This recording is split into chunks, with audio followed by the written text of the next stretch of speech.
Olá pessoal, boa noite. Começando mais uma live aqui no meu humilde Instagram. O Dr. Rocha já entrou aqui, eu vou convidá-lo. Agora é só ele aceitar. Vocês estão me ouvindo bem, gente? Alguém pode me dar um feedback aí? Como está o áudio? Fala, Dr. Rocha. Olá, Felipe. Quanto tempo, hein? Boa noite, tudo bem, meu amigo? Boa Deixa eu noite. aumentar, Tudo deixa eu ótimo. aumentar um Deixa pouco eu só o colocar. Deixa volume eu aqui. só Tô, também fazer isso aqui. tô te ouvindo meio Pera aí. baixo. Vocês estão me Você, tá... ouvindo? Ouviram o Dr. Rocha? Você consegue me Vamos ouvir ver bem? aqui. Eu tô te ouvindo bem, eu tô te ouvindo baixo, mas eu te ouço bem. Vamos ver se alguém dá um feedback pra gente aqui. E você? Continua baixo? Eu posso tentar Não, mexer no celular. melhorou. Melhorou? Porque eu liguei meu Mel- microfone aqui. Então tá bom. Melhorou. Vamos confirmar com o pessoal aqui. Vocês estão ouvindo a gente bem? Estão ouvindo o Dr. Rocha? O meu tá melhor. A Milka falou que o meu está melhor. Fala alguma coisa aí, Patrick. Alô, som testando. Alô, alô, alô, alô. Te Deixa eu ouço fazer o bem. seguinte. Te ouço bem. Eu tenho um outro celular aqui que eu acho que vai ser melhor. Eu vou sair e já volto, tá? Só um minutinho. É? Beleza, então tranquilo, a gente Tem espera. muita gente que ouve pouco. Eu até comprei esse microfone para isso. Já estou voltando. Só um minutinho. Com licença. Perfeito, perfeito. Pessoal, o Dr. Rocha vai usar um outro celular, porque parece que estava meio baixo. Eu estava ouvindo ele meio baixo. O pessoal está falando aí que o dele estava baixo. O meu vocês ouvem bem? Me dá um feedback aí. Áurea. Beleza, obrigado. Daqui a pouco o Dr. Rocha volta. Deixa eu até conferir aqui nas pessoas que estão online para convidá-lo. Vocês podem mandar perguntas, tá, pessoal? Tem um cardzinho de pergunta. Se vocês olharem ao lado dos comentários, tem ali um cardinho, né? Com um ponto de interrogação.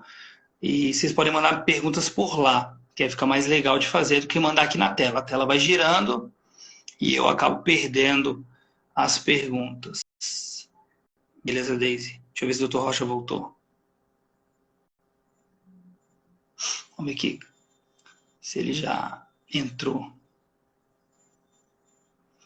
Tá travando a minha... o Dr. Rocha voltou. A minha imagem, gente, porque essa internet aqui em casa não é grande coisa.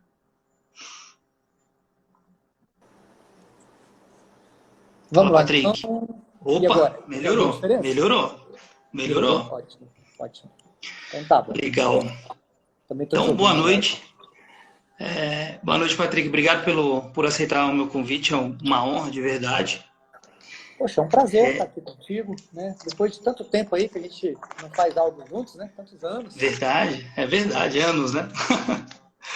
Deixa eu te falar. Anos, eu lembro que eu estava começando, né, meu projeto há, não sei quando, Tava acho que uns começando. 5 anos atrás aí. 5 anos atrás, Foi? por aí. Foi, Patrick, você é 2000. médico? Você já deu um pouco de eco? Tá me ouvindo? Tô te ouvindo. Você é médico, você nasceu em Anápolis, é isso? Sim, na verdade eu sou de Goiânia, eu nasci em Goiânia. Uhum. Eu estudei medicina em Uberaba, mas minha carreira médica foi praticamente no Ceará, né? Foi onde eu me posicionei, foi onde eu trabalhei muitos anos na saúde pública. Trabalhei em várias áreas da medicina, mas a área que sempre me instigou mais foi a saúde pública, trabalhar com comunidades em diversos lugares, principalmente nos litorais aqui do Ceará. Perfeito. E aí Você foi ainda mora no sempre muito... Ceará? Eu moro no Ceará. Eu moro Qual cidade? eu moro ao lado de Fortaleza, uma praia chamada Cumbuco, município de Caucaia. É região metropolitana de Já tem Fortaleza. uns anos já, né? Que você tá aí. Uns bons anos, né? Bons anos. Tem 18 anos que eu moro aqui, vai para 19. E já morei em vários cantinhos aqui. E sempre trabalhei em algumas áreas da medicina. Mas a saúde pública foi onde eu trabalhei mais tempo. especialmente com diabéticos. Trabalhei também com emagrecimento, em clínica de consultório. Deu uma picotada aqui. O meu Deu deu uma picotada? falhada, né? O meu ou o seu? Valendo aqui para mim. Falhou, pessoal. O meu falhou do Dr. Rocha?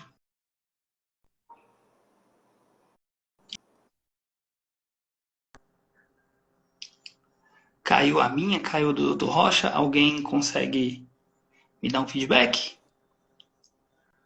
Tá me ouvindo agora? Eu tô te ouvindo. Deu uma cortada, Patrick. mas voltou. É, Oi, cortou a minha tá ou cortou a sua? Fiquei em dúvida. eu estou te ouvindo. Tá cortando a sua conexão.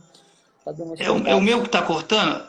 Vou perguntar ao pessoal aqui se é o meu ou se é o seu. Se for o meu, eu coloco no meu 4G. Porque eu acho Eu já que... coloquei o meu, inclusive. Estou em dúvida. Pessoal, o meu tá falhando, doutor Rocha? Alguém pode me dar um feedback aí? Qual que tá ruim? O meu ou o doutor Rocha? A sua. Vamos dizer que é a sua, então pelo visto é a minha. Então, se A sua eu imagem está dando uma congelada aqui para mim. Então, peraí, acho que se eu colocar no 4G, cai a conexão? Ou não, sabe, Patrick? Geralmente dá só uma travadinha, cai totalmente. 4G o meu agora.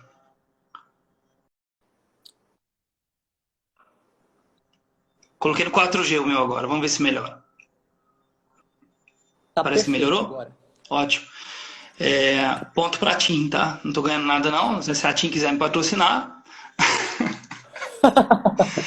Patrick, você já ajudou mais de 70 mil pessoas a controlarem o diabetes? Sim. Isso aí é uma conta, assim, por baixo, né? Porque isso aí é mais ou menos o número de pessoas que já tá... Eu estava até refazendo essa conta.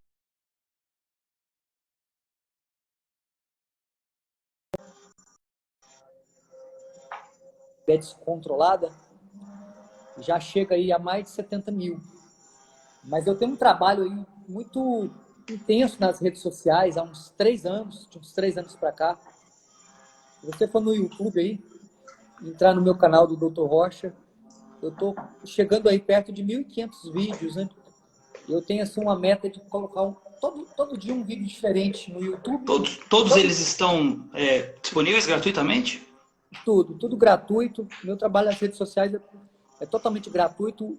O treinamento de diabetes controlada, que é um passo a passo aí, que sai mais barato aí do que uma consulta médica, que a pessoa tem ali o acesso a um suporte, a um curso passo a passo, né? Então, assim, eu tenho milhares de depoimentos só nas redes sociais também, de pessoas que me seguem, que estudam aí, né? Estudam as dicas, os vídeos que eu coloco lá. Fora o Instagram também, e também o trabalho que eu faço no Facebook. Só que a minha fanpage estava com 370 mil seguidores e em outubro ela caiu. O Zuckerberg tirou ela do ar, assim, do nada. E agora eu estou voltando com ela aos pouquinhos, mas eu tinha uma presença maior lá, né? Mas, assim, eu acho que as pessoas que querem vão atrás e acabam descobrindo esse meu trabalho, né? Que nada mais é do que trazer a alimentação que foi adotada pela Suécia em 2011, que é conhecida lá como low carb, high fat, mas para a maior parte dos brasileiros aí são palavrão, é muito complicado. Como eu trabalho com o pessoal assim, mais a população que quer um acesso mais simples, eu criei uma metodologia que eu chamo de alimentação inteligente, mas que na verdade, Felipe, no final das contas é a low carb, high fat, a medicina funcional, suplementação e a minha experiência aí ao longo desse tempo, né, que eu estou aperfeiçoando. Mas o meu objetivo mesmo é trazer a informação da forma mais clara e simples para qualquer leigo, que qualquer leigo possa entender e tenha acesso à educação em saúde para diabéticos, que passa pela alimentação, pela atividade física correta e também pelo gerenciamento das emoções, né? Perfeito. E você falou uma coisa interessante, que quanto mais eu vou ficando velho, mais eu vou vivendo e tendo experiências, a gente percebe que nem tudo está no PubMed. Tem muita coisa que a gente vai descobrindo na prática profissional, né? Muita, mas é muita, Felipe. É incrível. Assim, eu vou vendo, eu vou acompanhando. Eu tenho um grupo de seguidores que me dá um feedback, né? Pessoas que que eu vou acompanhando ao longo dos anos, porque não é só simplesmente falar assim, controlou, reverteu aí a diabetes tipo 2, mas e o pós, né? E o ano que vem? E no outro? Eu tenho visto pessoas que já estão há 4 anos comigo, 5 anos. Então, eu acompanho os altos e baixos. Eu acompanho, por exemplo, tem 2 pessoas, 2 mulheres, que são diabéticas tipo 1, que tinha glicada lá no valor de 11, 11,5 quando me conheceram. E levaram aí 2, 3 anos para chegar a 5,7, 6. E as 2 tinham sonho de engravidar. Uma estava beirando aí os 35 anos, que é a Aline, lá do Rio, e a Camila, lá de Contagem, Minas, mais jovem ela. A glicada dela era quase 13. Em 2 anos ela chegou a perto de 6. Hoje as 2 são mães. Então, assim, eu tenho a alegria assim, de acompanhar histórias de vida, como a dona Marli também, que é uma missionária, que estava com 78 anos quando conheceu meu trabalho, estava em casa praticamente desenganada, sabe? Tô só esperando o fim. Esperando o fim, por recomendações médicas, inclusive, tomando mais de 12 medicações. Com 3 semanas na alimentação, ela já estava com as malas prontas para voltar para a África, que é a missão de vida dela, né? Ela tem um Fantástico. projeto. Então, assim, é incrível como que a alimentação é transformadora para quem é diabético. Seja tipo 1, seja tipo 2, não importa. É impressionante. Perfeito. Doc, vamos começar aqui com umas perguntinhas? Vamos lá, manda bala. Então, qual a diferença entre o diabetes tipo 1 e o diabetes tipo 2? E quais as causas deles? Tá. Essa é uma das perguntas mais comuns, porque é incrível. As pessoas, elas são diabéticas e muitas vezes elas não sabem o tipo de diabetes que tem, porque o médico também não fala. Ele fala, você está diabético, passa remédio, exame, a pessoa fica, sabe? Uma dica que eu costumo dar é o seguinte, Que a diferença loucura. entre as duas, né? Vamos lá. A diabetes tipo 2 é a mais comum, então a chance de quem é diabético ser diabetes tipo 2, por estatística, ali é quase 95%. Beira isso. E é uma doença que está ligada à resistência à insulina, que é a inflamação do corpo. Então, a chance de quem tem diabetes tipo 2 ter sobrepeso ou obesidade é uns 90% também. Então, se a pessoa está acima do peso e é diabético, é tipo 2. E é de cada 10 pessoas, pelo menos 9 são tipo 2. Dessas 9, uma dessas aí, né? Ou talvez aí uma a cada 20, 5%, são diabéticos tipo 1, que é uma doença autoimune. Ou seja, as células de defesa do próprio corpo destroem as células beta lá do pâncreas que produzem insulina. Agora, o mais interessante a causa da tipo 2 é muito clara. Ela é uma doença de origem dietética, é a alimentação, é a causa número 1. Tem outros fatores? Tem ansiedade, estresse, componente genético muito vago. A diabetes tipo 1 tem É um componente pequeno o genético componente genético no diabetes tipo 2? muito vago, mas tem. Mas E ele se a gente for. Você falou assim de hábitos que a gente sabe que são hábitos mais recentes na história da humanidade. Então, assim, Sim. pré-1900 não havia diabetes tipo 2 ou como que era isso? Sabe? Olha, a gente praticamente não tem registro de diabéticos tipo 2 nesse período. A gente tem de tipo 1, né? Que era uma doença assim rara, mas que já acontecia naqueles tempos. Então a gente pode dizer que o componente genético, ele está na diabetes tipo 1 muito mais forte. Mas, interessante que até a diabetes tipo 1 aumentou com essa alimentação aí, rica em carboidratos. Então a gente tem aí uma associação de fatores Uma para o diabetes tipo epigenética, 1. talvez. Epigenética, a interação da genética com esses hábitos atuais de ingerir aí carboidrato em quantidades imensas e o estilo de vida também muito estressado. A diabetes tipo 1 tem outra característica interessante. A maioria de quem adquire tem um evento traumático emocional muito forte, uma perda familiar, uma Diabetes tipo perda 2? tipo 1. Tipo 1, desculpa. É como se fosse um gatilho, é como se o emocional fosse um gatilho que juntado com a genética e com as condições aí, desencadeasse. Né? Então, é uma doença complexa e autoimune. Mas as duas têm um tratamento idêntico, que passa pela alimentação de baixo carboidrato. Não tem como fugir disso. As pessoas, é incrível, as pessoas aí fora, a mídia, ela quer fazer a pessoa acreditar que é só exames, remédio, uma alimentação repleta de carboidrato e esperar as complicações. Mas não é, definitivamente. Se tem uma coisa que a pessoa pode mudar o jogo, É independente no do tipo de diabetes. diabetes, é a alimentação de baixo carboidrato colocado dentro da sua rotina. É que a gente chama em inglês, um game changer, né? Você muda o jogo, você vira o jogo assim em poucas semanas, é incrível. E ao contrário da diabetes tipo 2, que é a resistência à insulina, é o corpo que está inflamado, então leva, em algumas pessoas, poucas semanas, em outras mais, de acordo com o nível de resistência à insulina, né, que a gente fala. A diabetes tipo 1, em poucos dias, a pessoa já muda totalmente a glicemia dela, porque ela não tem insulina. Então, se ela adota uma alimentação de muito pouco carboidrato, ou cetogênica, que é basicamente, né, gorduras saudáveis, proteínas e um pouquinho de carboidrato fibroso aí, é incrível que 3, 4 dias, fala, nossa, eu tomava, sei lá, 30 unidades de insulina, caiu para 4, 5. É impressionante. Fantástico. É fantástico, assim, o resultado é muito bom, é muito incrível. Perfeito. Mari, faz a pergunta no card de perguntas ali do lado dos comentários, que no momento oportuno eu saco ela aqui para fazer para o Dr. Rocha.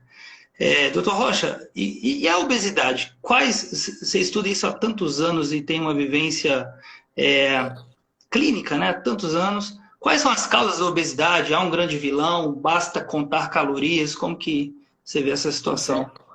A obesidade e a diabetes sempre foram um grande mistério para mim, desde os tempos da faculdade. A diabetes, então, nem se fala, mas a obesidade era incrível, era tipo assim, como se fosse tanto a diabetes quanto a obesidade fosse um destino fatal, que não houvesse muito o que fazer. Né? E É muitas uma vezes, consequência natural da vida. Consequência natural da vida. Tinha muita essa coisa, falar, não, meus pais, é genético. E também culpar muito quem é obeso pela falta de força de vontade. Mas, quando eu trabalhei na clínica de estética aqui em Fortaleza, mais ou menos uns 10 anos atrás, eu vi que isso era um mito. Porque eu via que as mulheres eram muito comprometidas e faziam tudo que eu passava. O que eu passava? Uma bateria de exames, eu passava uma dieta, aí que a gente fala, uma dieta hipocalórica, né? Onde as calorias eram contadas. Então, eu colocava lá uma barrinha de cereal de manhã, aí 3 horas depois... Uma maçã às 10 da manhã. Isso, maçã, uma barra de cereal, né? Aquela coisa, meia maçã. Meia maçã. Aí as mulheres, eu sempre percebi o seguinte, as mulheres sempre foram muito comprometidas, elas faziam tudo. Só que o que acontecia? Como era uma restrição calórica, ninguém aguenta viver passando fome, né? Uma questão de tempo. Só que tinha uns que passavam meses aguentando, sofrendo com depressão, com ansiedade. Psicológico vai lá na... Não, era o extremo. E eu passava também antidepressivo, passava no ansiolítico, né? Era um pacotão de coisas para poder lidar. Mas o que eu nunca consegui entender era o seguinte, por que todas elas voltavam depois, perdiam 10, 15 quilos passando fome, e voltavam depois de 2, 3 meses igual estavam antes, ou até mais pesadas ainda, que é o efeito sanfona. Aí, né, veio aí os estudos, aconteceram muitas coisas, a ciência da nutrição evoluiu bastante, felizmente, e aí eu conheci o trabalho do Jonathan Baylor, através do Dr. Souto, né, foi um momento bem bacana na minha vida, porque aí eu vi que não, o que importa não é a quantidade de calorias, o que importa é a qualidade. Aí isso aí para mim foi uma virada de chave. Eu falei, nossa, o que importa é a nutrição, o que importa é a saciedade. Essa coisa de contar calorias é totalmente... densidade nutricional. Totalmente errado, totalmente ultrapassado. E aprisiona a pessoa num paradigma totalmente de sofrimento. E aí quando eu comecei a adotar essa alimentação na comunidade que eu trabalhava, ao lado de Jericoacoara, no Preá, em 2013, aí foi uma revolução na comunidade para quem adotou. A maioria mulheres. Aí eu comecei a ver coisa que eu nunca vi na minha carreira médica inteira. Gente diminuindo a medicação para diabetes. Tudo que você tentava na marra. Tudo que você tentava na marra antes, contando calorias e... medicando. E medicando. A retirada da medicação era natural para esse pessoal, a partir do momento que elas adotavam uma alimentação de baixo carboidrato. Mas não era só isso, era uma perda de peso sustentável. Acabou passar fome, as pessoas voltaram a comer coisas que elas gostavam, as gorduras saudáveis, da manteiga no lugar da margarina, né? Aqui tem um óleo de coco bem acessível, assim, dá até para fazer. E aí eu achei incrível, eu falei, nossa, tem uma coisa grande aqui, nisso aqui.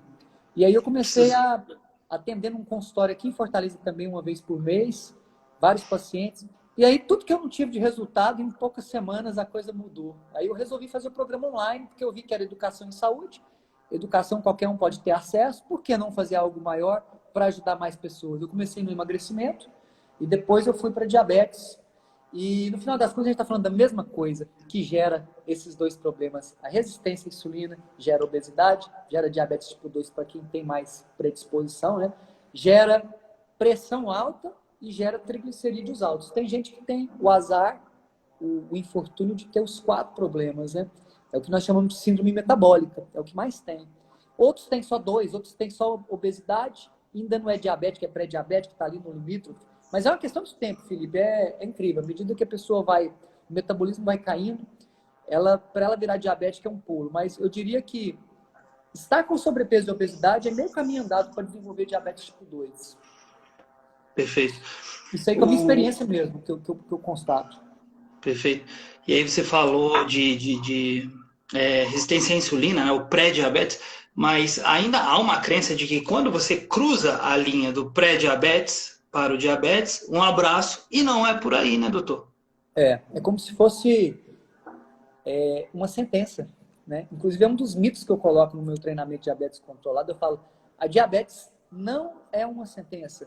A diabetes nada mais é do que um estado, no caso da diabetes tipo 2, nada mais é do que um estado de inflamação do organismo da pessoa, que não consegue mais colocar a glicose para dentro, fica aquele excesso de glicose no sangue e fica um excesso de insulina, a célula não aguenta mais receber tanta glicose, ela está inflamada.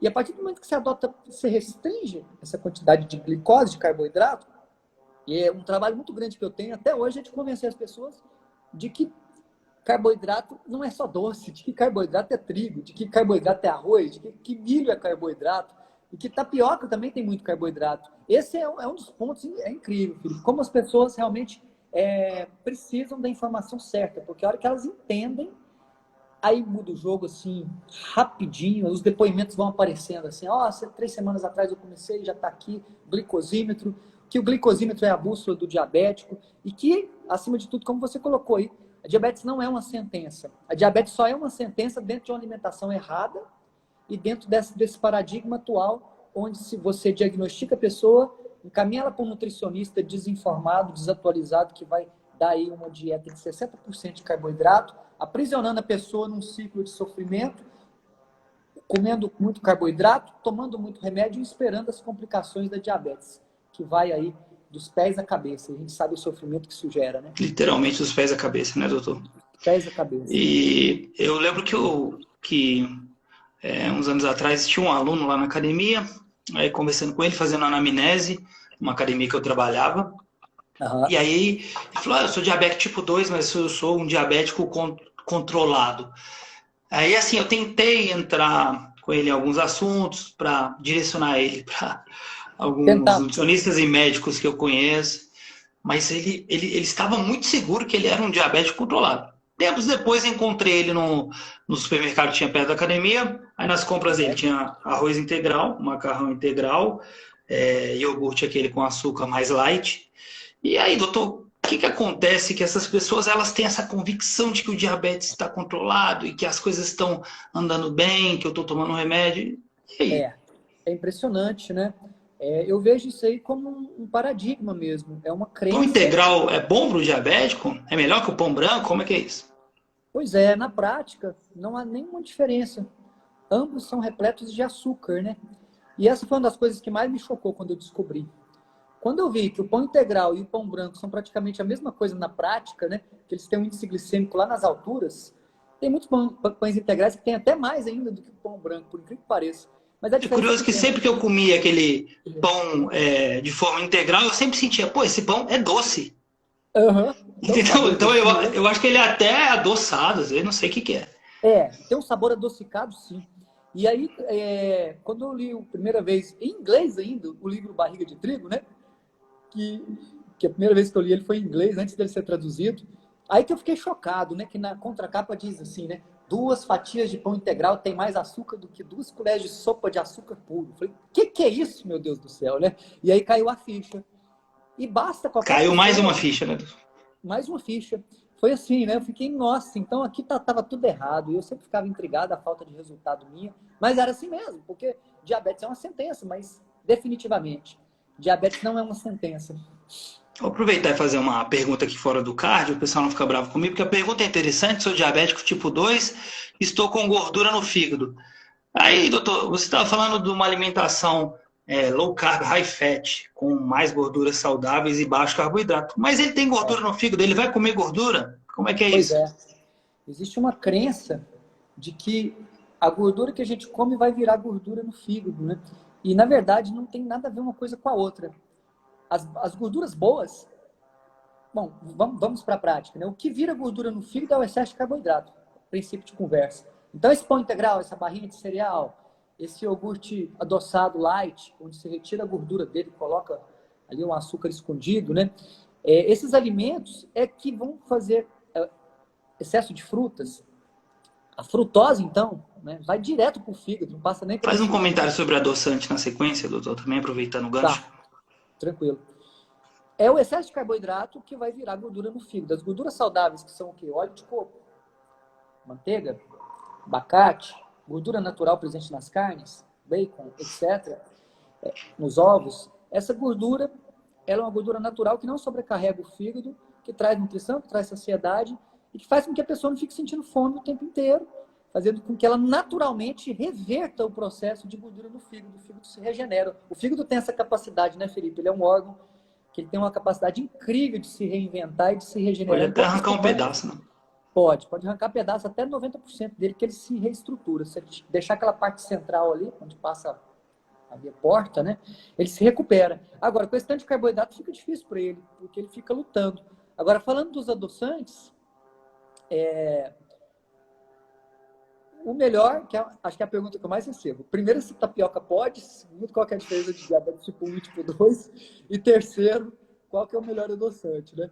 O melhor adoçante, o que mostra aí os estudos, a ciência, é a estévia. Mas a estévia tem um problema que tem uma porcentagem de pessoas, em torno de 40%, aí, que sente um amargo nela. E quem está usando adoçante está querendo manter o gostinho doce, ele não quer sair da zona de conforto, né?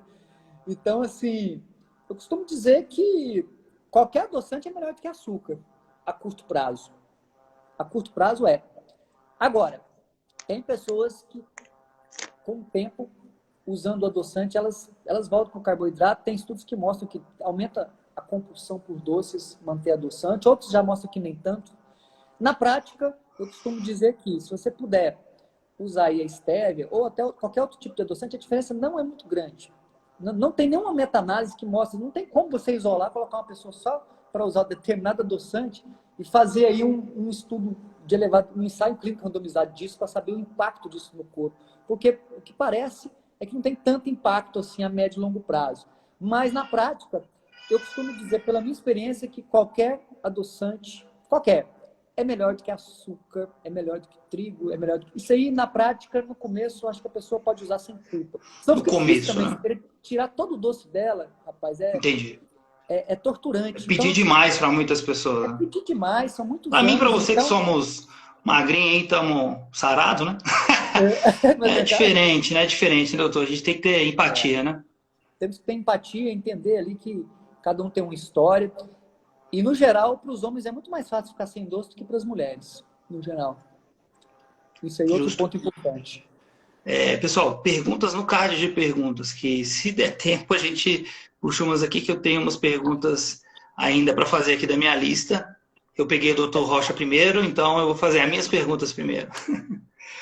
Vamos lá. Doutor, e obeso saudável, há uma baita de uma controvérsia. Eu sou obeso, mas eu sou saudável, faço exercício e só como, só saio da dieta no final de semana. Existe obeso saudável? Como que você vê isso? Pois é, uma boa pergunta, né? Obesidade é uma doença, ponto. Eu vejo a obesidade como um estado metabólico na qual o organismo já está com resistência à insulina.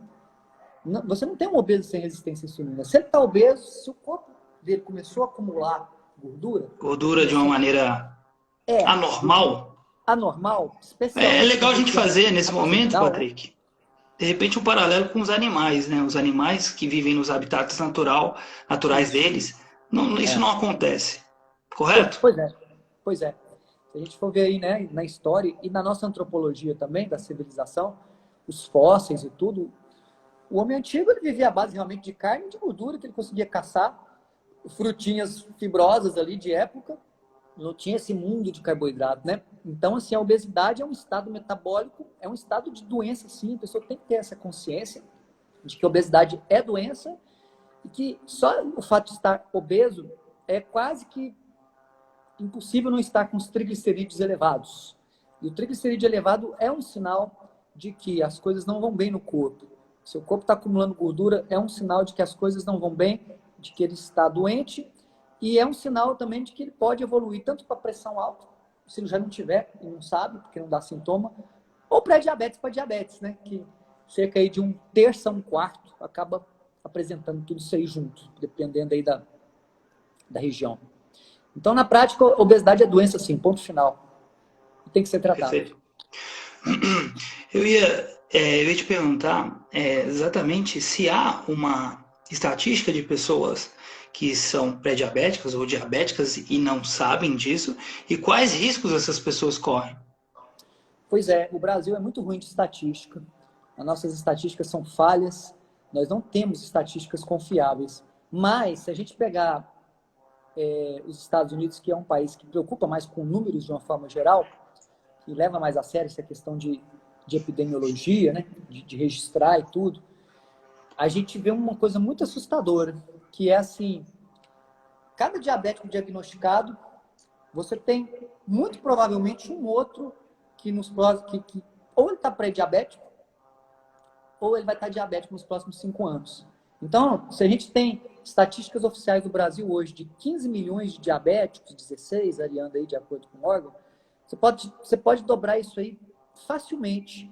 Meu Deus. Daqui, é muito assustador. Mas a gente deve ter aí, para cada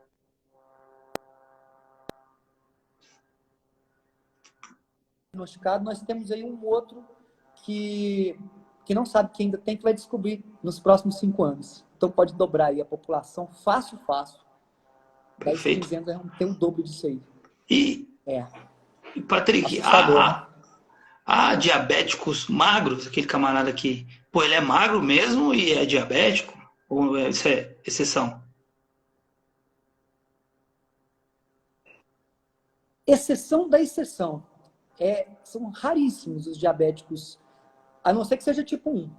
Você tem muito diabético tipo 2 magro. Agora, diabético tipo 2 magro, tipo 2 magro é muito difícil, pelo menos aqui no Brasil. Lá Perfeito. Fora parece que tem mais, não sei porquê. Mas o Brasil e nos Estados Unidos, olha, eu vou ser sincero, eu não conheci nenhum. E olha que eu já, nos últimos 5 anos, foi só trabalhando com isso praticamente. Justo. Não é? Então, não existe, né? Virtualmente não existe. Muito pouco provável. Pode até ser que ele tenha resistência à insulina ali, inicial, mas pouco provável que ele vá desenvolver diabetes tipo 2 sendo magro. Justo.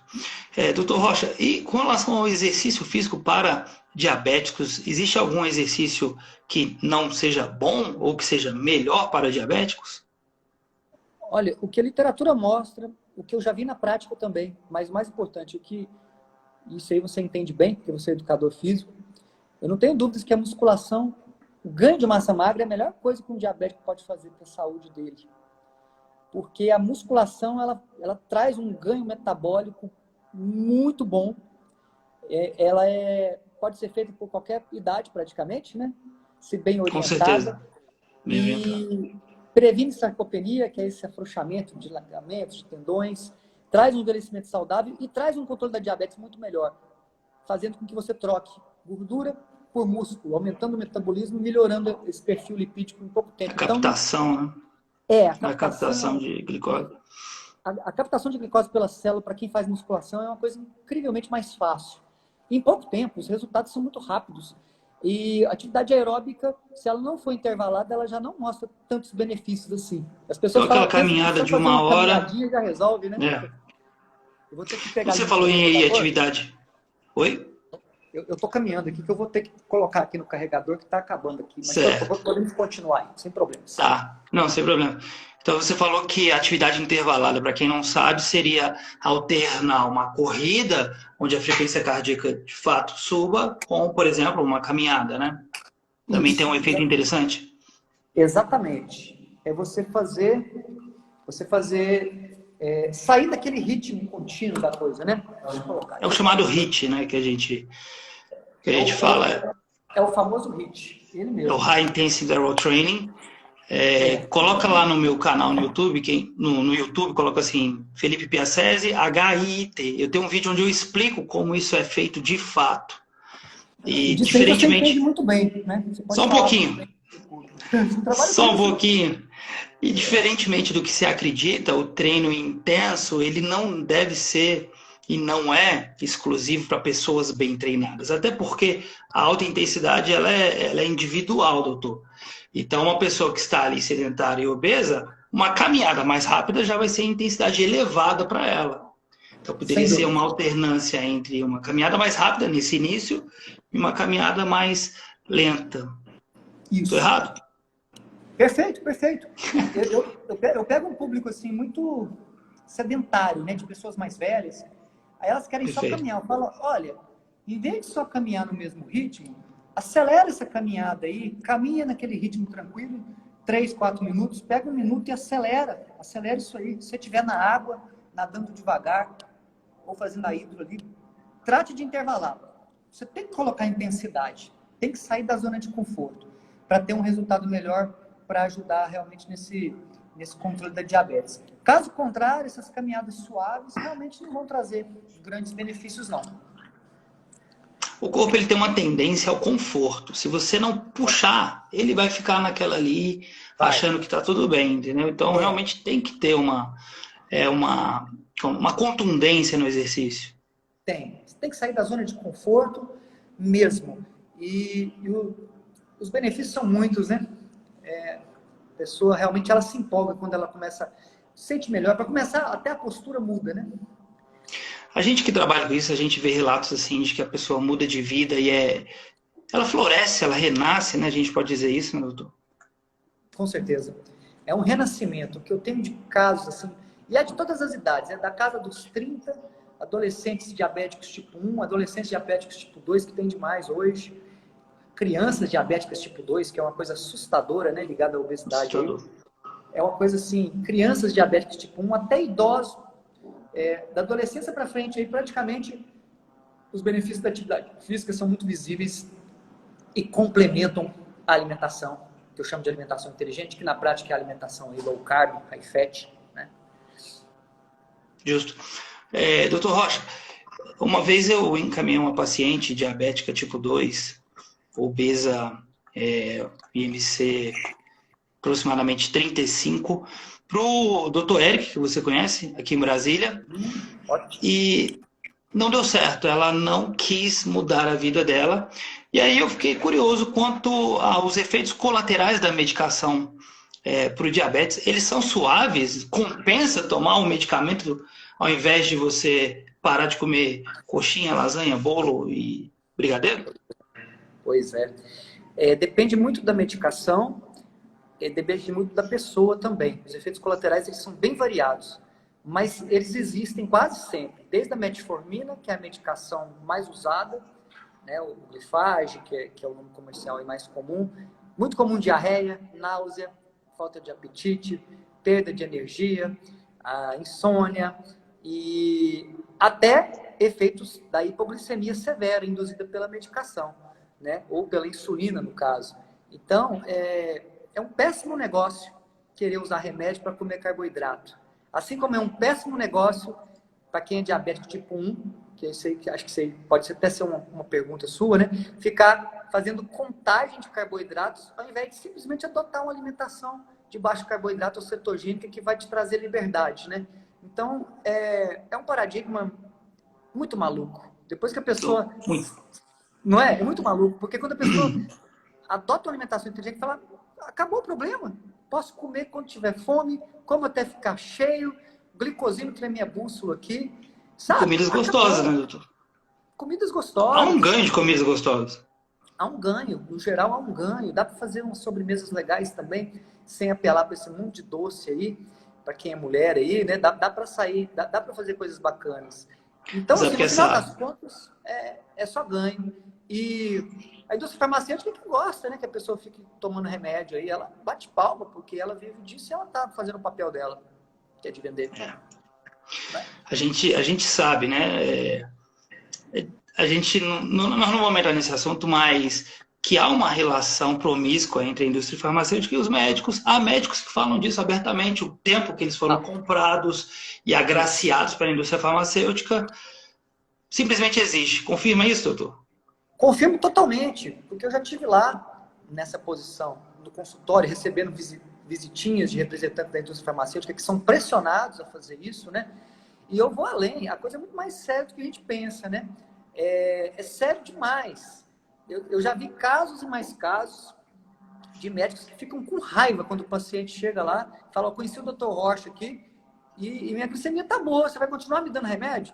Então, assim, a coisa é colocada em xeque de tal forma que gera, assim, muita raiva, sabe? Assim, ao invés de ficar feliz porque, poxa, está se libertando da medicação, fica com raiva porque, enfim, é assustador, né? Eu, assim, hoje, fica muito claro para mim que é muito difícil você ser médico nessa área e você agir de forma ética, porque nós estamos na era da informação, não tem desculpa mais de falar assim, eu não conheço essa alimentação, ou é uma dieta da moda, não tem. As pessoas, por mais que tentem ignorar as evidências, é gente demais com transformação e com história. A gente vê outros médicos aí pelo Brasil afora, né, nutricionistas da linha low carb. Os depoimentos são chocantes, é brutal a diferença. Então, não dá para tampar o sol com a peneira mais. Né? Tem o peso da evidência, né? O Dr. Souto fala muito sobre isso. E é uma luta que vocês travam para tratar os pacientes. Na internet, por exemplo, por muito, eu acho que mais de ano, os links do Ciência Low Carb, que é um dos sites mais referenciados de alimentação low carb, eles eram proibidos de você postar no YouTube, no Instagram. Então, por exemplo, já aconteceu comigo de eu querer mandar um texto do Dr. Souto, do Ciência Low Carb, com 5.000 referências por direct para uma pessoa que estava precisando e ser bloqueado. Então, há uma censura, há uma perseguição, muito. Deixa eu te falar uma coisa que aconteceu comigo. Eu fundei um instituto. Né? Hoje a gente tem um instituto aí, low carb, mas eu tenho um instituto que é meu também. Eu passei tanta raiva com essa história de bloqueios, de não conseguir postar as coisas, que o que eu resolvi fazer? Deixa eu focar aqui na alimentação inteligente mesmo. E quem quiser as evidências, eu passo depois, eu passo aqui, eu deixo aqui. Mas se você colocar um link lá, a chance dele ser bloqueado, você já passou por isso. É imensa, ou seja, é boicote mesmo, né? E assim, não há nenhuma explicação por parte da rede social. Então, assim, e como que alguém conseguiu que isso fosse possível, esse tipo de censura? É um negócio cabuloso. Parece teoria da conspiração, né? Parece, mas não. Eu não gosto de teoria da conspiração, mas tem umas coisas que são complicadas. Então, doutor, vamos falar aqui do Covid-19? Vamos sim. Deixa eu só te contar uma historinha antes aqui, que a Débora, que é a minha mulher, ela é nutricionista, e ela pediu para eu te fazer essa pergunta da contagem dos carboidratos. Uma vez ela atendeu uma menina de uns 15 anos, diabética tipo 1, e ela passou uma dieta low carb para essa menina, e a menina foi na médica dela, na endócrino, e a endócrino pediu para que a Débora aumentasse o número de carboidratos para bater com a medicação. Olha só. Olha isso. Que loucura. Que loucura. Para que ela continuasse tomando muito medicamento, né? No caso a insulina. Então, assim, difícil, né? Não. Eu vi um médico fazendo uma entrevista bastante acessado. Eu tive que voltar umas 3 vezes para acreditar no que ele falou. Ele falou que os medicamentos mais modernos, que são os mais caros, que são esses que eliminam a glicose pela urina, exemplo, Jardiance, né? São esses mais modernos. Ele falou que eles são maravilhosos, que tem estudos agora mostrando, claro que são patrocinados pela indústria que produziu, mostrando que eles protegem o coração.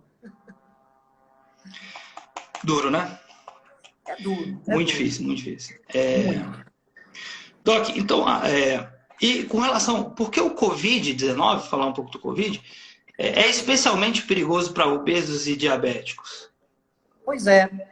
Quem tem obesidade e diabetes, ou só um dos dois, ou os dois, ou só diabético tipo 2, ou tipo 1 que seja, ou obeso, ou ambos, obeso e diabético tipo 2, ele tem um problema muito sério com a imunidade. principalmente se é diabetes, para quem é diabético, se ela estiver descontrolada. Mas só de ser obeso, ele tem uma imunidade mais frágil. Quanto maior a idade, mais frágil vai ficando. E quanto maior a glicemia, mais frágil ainda, brutalmente vai ficando. Ou seja, se a diabetes estiver descontrolada, na prática, se ela estiver medicada com essa alimentação errada, esse sobe e desce de glicose, quem é diabético sabe disso. Ele pega gripe 3, 4 vezes por ano, pega virose, problema de pele. Quem tem problemas respiratórios, alérgicos, sofre demais. No caso da Covid, que é simplesmente mais uma virose na prática, né? Uma virose aí bem agressiva, aí com características bem peculiares, é o mesmo raciocínio que a gente pode usar para influenza, no sentido que só muda uma coisa. A chance de causar aí um dano maior para o pulmão é um vírus mais agressivo, né, o Covid. Então, eu costumo dizer para o meu público que agora, mais do que nunca, é momento de se cuidar da alimentação, tanto para perder peso, quanto principalmente para controlar a diabetes, que vai acontecer tudo ao mesmo tempo, né? Se você adotar uma alimentação certa, para você fortalecer a sua imunidade, porque é impossível ter uma imunidade boa. Tem gente que fica pensando que é para evitar contrair, não tem nada a ver. Qualquer um pode contrair esse vírus, independente da idade, E a do gente, sexo. na verdade, uma boa parcela da população, velho. Não tem como. Cedo ou tarde nós vamos contrair esse vírus. Cedo ou tarde. O influenza a gente já contraiu. Todo mundo já foi gripado, não ficou gripado. Exatamente. O problema é contrair todo mundo ao mesmo tempo e o sistema de saúde que está suportando, né? O que está acontecendo agora. Então, no final das contas, nós precisamos muito, muito, muito cuidar da glicemia para quem é diabético e perder peso para quem é obeso. Perfeito. E a pergunta que eu ia te fazer é a seguinte, é exatamente essa: em quanto tempo dá para perceber resultados? Porque alguma pessoa que esteja assistindo a gente, está nessa situação, pensa, não, mas eu vou começar agora, é tarde demais. Em quanto tempo dá para você ter um ganho? Você falou que em semanas dá para melhorar a glicemia a um nível normal? Apesar de variar de pessoa para pessoa, dependendo muito do nível de resistência da insulina que a pessoa tem, eu já vi diabéticos de 15, 20 anos, entupido de medicação, em 3 semanas normalizar a glicemia, teve que tirar a medicação, cair até demais com ela, tirando por conta própria, porque levou lá no doutor, o doutor foi com raiva, falando que eu ia matar ele do coração, com essa alimentação cheia de gordura, nesse nível. Até pessoas diabético tipo 1, que no dia seguinte, nossa, reduziu a insulina em 80%, 85%. E tem uns que demoram muitas semanas, principalmente quem é muito obeso, sabe? Apesar que ele perde muito rápido também. Mas, às vezes, por algum motivo, ele tem uma resistência maior. Aí eu costumo dizer, é uma maratona, não é uma corrida de 100 metros. Pode ser para alguns, mas a gente tem que pensar nisso aí como um estilo de vida, né? Perfeito. Então, varia bastante, mas a imensa maioria das pessoas, entre 3 a 4 semanas, elas conseguem reduzir muito a medicação, quiçá retirar. Hoje nós temos estudos aí. Teve um desses que até sumiu a referência. A gente fala de teoria da conspiração. Estudo bonito lá da Inglaterra. Cara, sumiu! E eu não imprimi. Não tem mais. Que é isso? Tinha um estudo em inglês. Eles pegaram, acho que foi uns 400 mais ou menos, diabéticos tipo 2. Aí mostrou lá, 40% retirou a medicação em 12 semanas. 40%. E os outros 60% reduziu de 70% a 85%, a 95% da medicação. Ou seja, só ganhos, independente de retirar ou não a medicação. Esse estudo, misteriosamente, o link dele sumiu, desapareceu para sempre. Acho que eles tiraram ele mesmo assim. Que é aquilo que você fala já há alguns anos, já foi perseguido por isso. Um estudo controlado, um ensaio clínico feito em outro país. Ensaio clínico randomizado. E teve um outro que foi feito nos Estados Unidos, que deu o mesmo percentual, 41%. Ou seja, de cada 10 pessoas, 4 vão retirar a medicação. E perfeito. As outras 6 que sobraram vão reduzir aí, variando aí de 40% a 90% da quantidade de medicação. Só e se associar com a boa e velha musculação, ainda tem... acelera um pouco, né, doutor? Muito mais. Eu acho perfeito. Que acelera... Eu estou no achismo aqui, mas eu vejo na prática, assim, que é o fiel da balança, a musculação.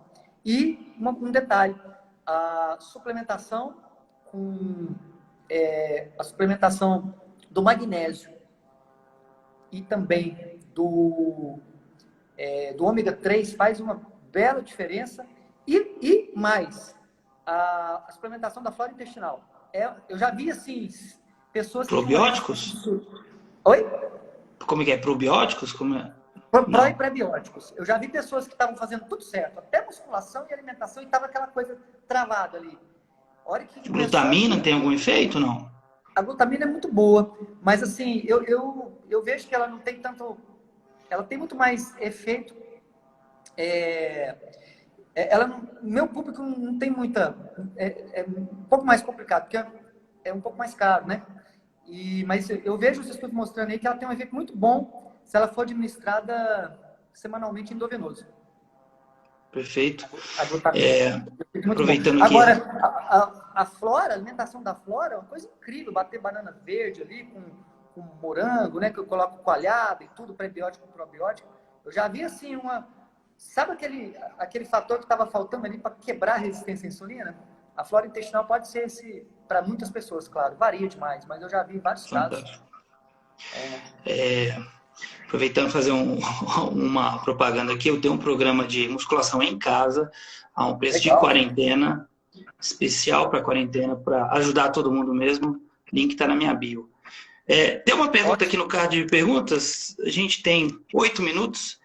É uma pergunta grande, provavelmente eu não consigo vê-la toda, você vai conseguir ver. Tá. Quem não é diabético... Ah, não, dá para... não é diabético, mas consome açúcar, tem risco aumentado em relação ao Covid? Olha, não dá para a gente saber, não dá. Porque, primeiro, é uma doença nova demais. O que a gente tem, na verdade, com relação a essa ligação do Covid uma associação. Tem mais pessoas que estão obesas e diabéticas que sofrem complicações do que as que não são. Ou seja, nos países, a gente ainda não tem um ensaio clínico randomizado para estabelecer causa e efeito. A gente tem só uma hipótese, né? Que tem que ser confirmada, a gente sabe disso. Observacional, né, doutor? A Agora gente você tem as imagina observações.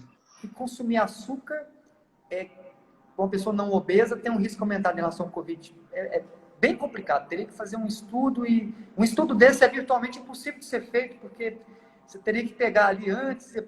Como é que você vai administrar um vírus na pessoa para... Contaminação, Não tem como. Você concorda? Bem concordo. complicado. Comitê de ética não... Não tem como Voluntário? saber, Mário. Não tem como saber. Agora, se você é obeso, diabético, tem uma chance maior de ter complicações. Isso aí é o que a gente está vendo. Certo. Deixa eu ver aqui. Sou obesa, como adotar essa dieta? Olha, essa dieta, eu vou falar um pouquinho do meu programa, mas é claro que qualquer pessoa que adotar uma alimentação de baixo carboidrato, independente de ser no programa ou não, vai ter resultados. É importante, doutor Rocha, deixar claro que no seu canal no YouTube tem todas as informações, mas no programa o negócio está organizado passo a passo, correto? Isso. Que é o diabetes controlada. É só colocar aí no Google diabetes controlada Dr. Rocha ou diabetescontrolada.com.br. O diabetes controlada favorece pessoas obesas? Totalmente. Porque a pessoa, à medida que ela vai controlando a diabetes, naturalmente ela perde peso ao mesmo tempo. As coisas acontecem juntas, porque o X da questão é que a resistência à insulina vai quebrando. A resistência à insulina ela vai diminuindo até se reverter. Então é muito engraçado. Às vezes você vê ali aquela glicemia que está segurando 160, 170, 170. Quando a pessoa começa a perder peso, ela despenca junto. Mostrando aí como as duas estão ligadas, né? Justo. Doutor Rocha, eu só tenho a agradecer. A gente tem aqui 5 minutos, se alguém quiser mandar uma perguntinha muito boa. Mas, da minha parte, eu estou satisfeito. Aliás, eu queria fazer uma live com você toda semana. Podemos fazer aí, aqui e acolá, sem problemas. É só você Vamos fazer mais porque é muita coisa, né? Muito assunto. De repente a gente faz uma só para perguntas das pessoas que entrarem, não é isso? Você quer deixar algum recado? O diabetes controlado pode ser encontrado no seu link lá na bio do Instagram? Hoje eu trabalho com a suplementação também do Dr. Rocha. Então, atualmente, eu estou trabalhando muito com Vita Q10, que é uma coenzima Q10. Vou até mostrar aqui.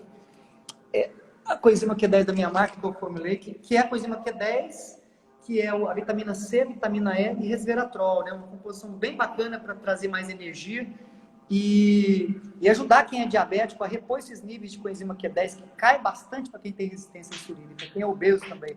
Então, lá na minha bio, ela vai achar esses suplementos. Mas para entrar no programa é só colocar diabetes controlada no Google, que fica facinho de achar lá, Dr. Rocha. Não tem erro. Quer responder rapidinho essa pergunta? Comendo gordura não vai aumentar o risco de infarto? Pois é. Como que é isso? Esse é um dos grandes mitos, né?